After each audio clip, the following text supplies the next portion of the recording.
Hi everybody, back with just to show you some of the silicone caulk molds that I made and some jelly plate play, using some different different types of color ink pads and paints and things like that. So just thought I'd come and share with you. I used Scrappy Jack's tutorial on making the silicone caulk molds. Hi Jackie! And it makes a ginormous mess, but it is easy to do. I think when I do it again, and I will do it again, I'll definitely have an apron on because the cornstarch just goes absolutely everywhere, no matter how much you try to contain it. I think I'm mostly going to stick with using it for larger items that I want to mold. But then there's going to have to be a limit on the size, and I'll explain that in a minute. I brought down a couple of the resin pieces that I did, but not all of them. So these are some of the molds that I made. Not the prettiest, neatest looking. And with the resin, it does require a little bit more attention to clean up work after you pull them out. But it does work with the resin, so I'm very happy about that. And I started trying to do a rather large one, and as I was shaping it, first I didn't have quite enough. It wasn't quite enough, and that was using these three molds for what I had, that's all the material that I had used trying to mold this one larger piece, and it was still sticky, so it ended up sticking onto the piece I was trying to mold. So then I was trying to pull it off real quick and then wanted to mold something before it got too dry, and fortunately I still was able to. So these definitely are not the neatest and cleanest molds. That one, and I did bring down the resin for that. So very happy with how that came out. And this one I haven't molded yet, or haven't poured any resin in yet.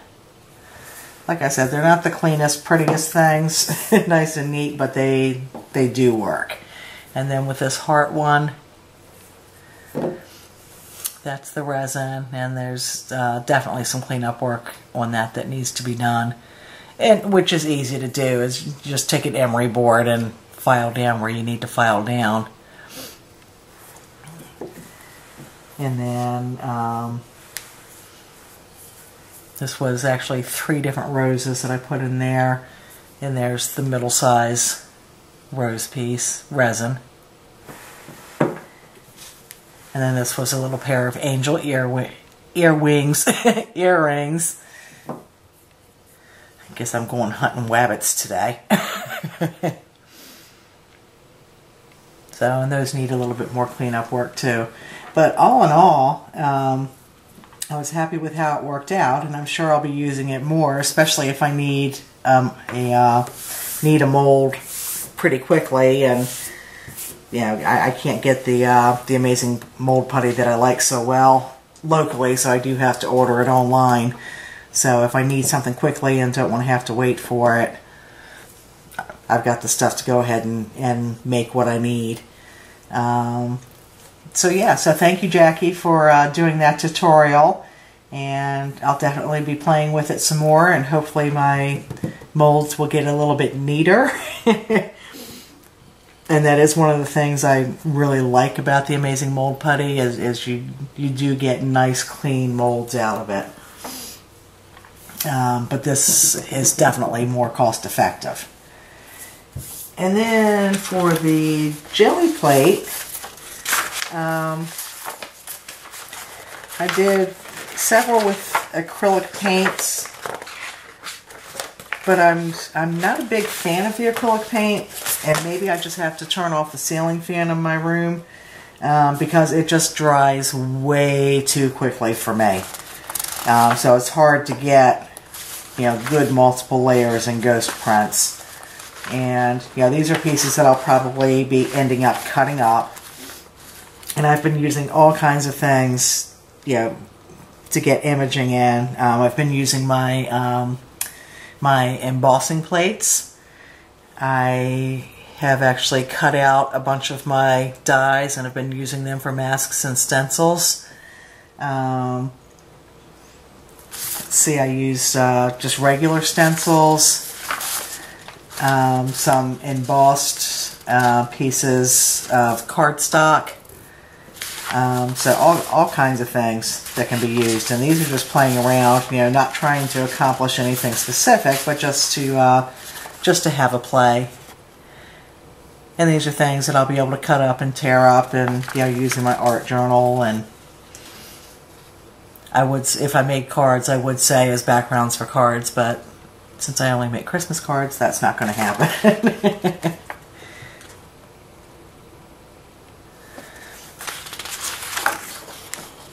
So, again, you know, just trying to get, these are all acrylic paint ones. So I'm not real excited about the acrylic paint, but maybe one day, if it's a cool day, I'll try to turn off my ceiling fan and see if I like it any better, or just bring everything down here and try and play with it. These two I used some metallic paints too, and really liking that effect. That's a cool background. And this one was with a peacock and like a branches embossing plates. But I like how the metallic worked out on that. I was watching Spellbinder's channel, and the girl was using like the screen printing inks, like the Speedball that you would use for screen printing t-shirts and fabrics and stuff. So I got a couple of those, and I do really like it. I just don't like that there's such a limit on the colors. And I mean, I know with the blue and the red and the yellow and the black, I can make almost any color that I want, but not having any white. And I did actually try to mix some white acrylic paint with some of the red and get a pink, and it worked. But again, with the acrylic paint, it dried too fast on the Gelli plate, and I wasn't able to lift it up. So, and I'll probably do more with this one. But this was using embossing dies again, and a mask. That was this piece down here. I don't know if you'll be able to see it or not. I cut out a border with one of my dies with the fun foam, and I'm going to get some more of that and cut out some more pieces, because I really liked working with the fun foam on these. This is another acrylic paint that I'm going to have to do more with. And then on another channel, and I can't remember who it was, I'm going to have to go back and see if I saved it. But somebody else was using just the regular ink pads, dye ink pads, and I was like, oh great, I got a bunch of those that have been sitting here for years. Yeah, not being used at all, and amazingly they weren't dried up. But while I was watching it, what I had immediately handy was my distress inks.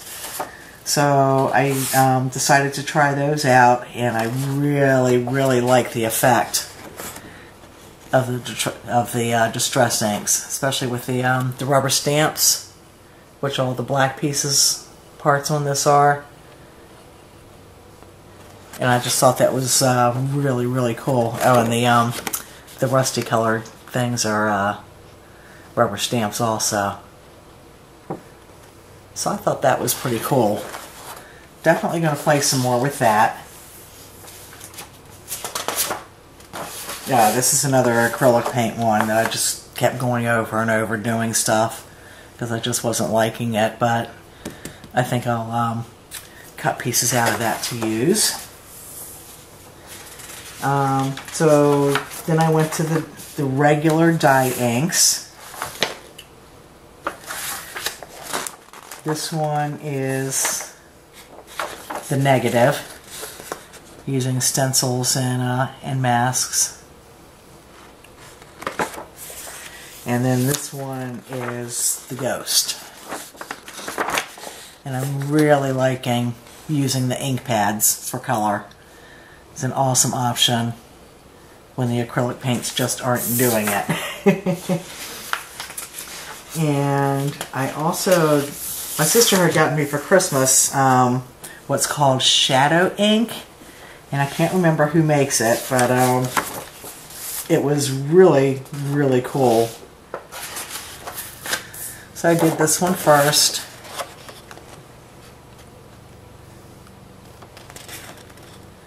I used a couple doilies for masks and some rubber stamps and some of my fun foam stamps.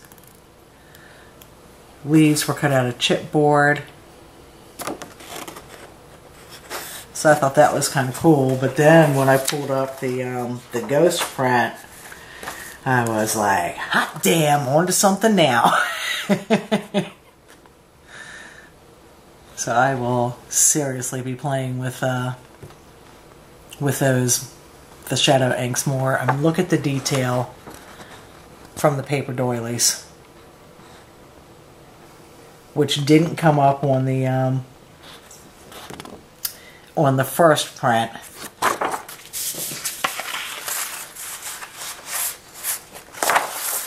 Flip this over so you can see the difference. Yeah, there it is. That was the first print, and that was the second. Amazing detail on those doilies. So love, love, love that. And then I was like, what the heck? Let me try my chalk inks. They're just sitting here not doing anything. So this was the first print. And I used the doilies again and the fun foam for the leaves. And this is an embossing plate. The bird cage, as is the bird. I hope that's focusing in okay.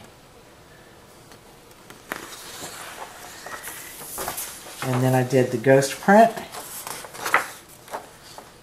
And initially it brought up the doilies, but nothing else. So then I brayered on some of the peach colored chalk ink and was able to lift the bird cage again. I hope you can see that.